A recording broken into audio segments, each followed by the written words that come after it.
Baahubali the beginning Telugu और तमिल भाषाओं में बनी एक भारतीय फिल्म है। ये हिंदी, मलयालम व कुछ विदेशी भाषाओं में भी बनी है तथा इसे 10 जुलाई 2015 को सिनेमाघरों में दिखाया गया था। इसे एस राजामौली ने निर्देशित किया है। प्रभास, राणा डग्गुबाती, अनुष्का शेट्टी और तमन्ना ने मुख्य किरदार निभाए हैं। इसमें रम्या कृष्णन, सत्यराज नासर, आदिवि शेष, तनिकेल भरनी और सुदीप ने भी कार्य किया है। फिल्म की कुछ खास बातों में से एक रही, इस फिल्म में चित्रित कालकेय कबीले द्वारा बोली जाने वाली किलकिली नामक एक कृत्रिम भाषा, जिसका निर्माण मदन कर्की ने लगभग 750 शब्दों और 40 व्याकरण के नियमों द्वारा किया था।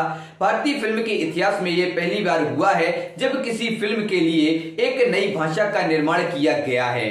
यह फिल्म बॉक्स ऑफिस पर बहुत बड़ी ब्लॉकबस्टर साबित हुई तथा वर्ष 2015 की सबसे अधिक कमाई करने वाली भारतीय फिल्म बन गई थी। अगर इसकी कहानी के बारे में बात की जाए तो भारत के प्राचीन साम्राज्यों में से एक माहिष्मती की रानी शिवागामी एक विशाल जलप्रपात के निकट की मांद से एक शिशु को गोद लेकर बाहर आती है। वह बड़ी निडरता से अपने पीछा करते सिपाहियों को मार डालती है और शिशु की रक्षा की खातिर स्वयं के प्राण बलिदान देती है।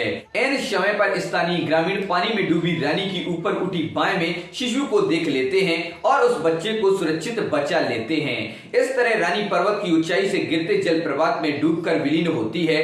शांगा एवं उसके पति उस शिशु का नाम शिवा रखते हैं और अपने बालक के समान ही उसकी परवरिश की जाती है। गुजरते समय के साथ शिवा एक बलवान युवक के रूप में बड़ा होता है, जिसकी आकांक्षा पर्वत चढ़ने की रहती है और कई बार की वह नाकाम प्रयत्न करता है। ऐसे रोज उसे जलप्रपात से बहते हुए किसी युवती का मुखौटा मिलता है। उस युवती की पहचान ढूंढने की चाह में वह पुनः पर्वत चढ़ाई का प्रयास करता है और आखिरकार वह सफल भी हो जाता है।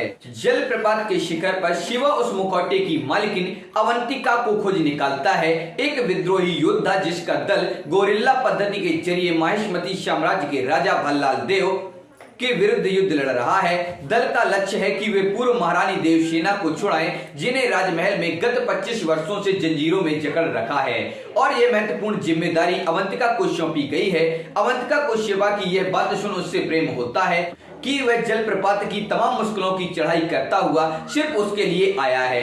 शिवा अब इस अभियान को अपने जिम्मे लेने का वचन लेता है और छिपते छुपाते हुए माहिष्मती में प्रवेश कर देवसेना को कैद से मुक्त कराता है।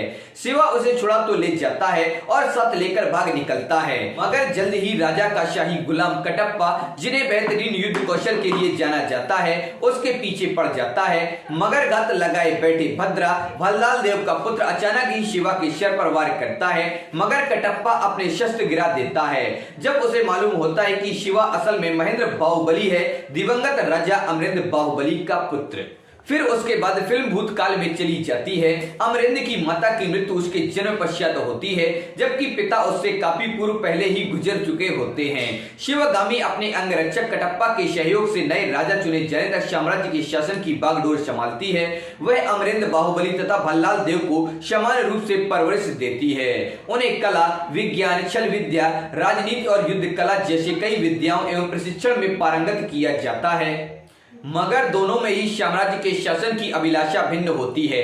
जहां अमरेंद्र बाहुबली का लोगों के प्रति उदारवादी व्यवहार है, तो भल्लाल देव बेहद कठोर है और अपने लक्ष्य प्राप्ति के लिए हर संभव निठुरता बरतता है, यहाँ तक कि वह बाहुबली की हत्या भी करा देता है। जब माहिष्मती को शत्रु कालाकेयस द्वारा युद्ध की चुनौती मिलती है, शिवगामी वचन देती है कि जो कोई भी कालाकेय के राजा का सिर काट कर लाएगा, उसे नया राजा बना दिया जाएगा।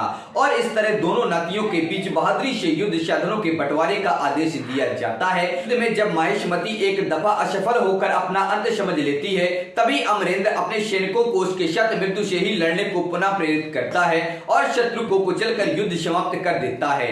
मगर भल्लाल देव पहले ही कालाकेय के राजा का वध कर देता है। शिवगामी बतौर नए शासक के रूप में अमरेंद्र बाहुबली का चयन कर उसके युद्ध में श्रेष्ठता और नेतृत्वता के फैसले की घोषणा करती है, तो भल्लाल देव को उसके साहस और पराक्रम के लिए सेना नायक भी बनाती है।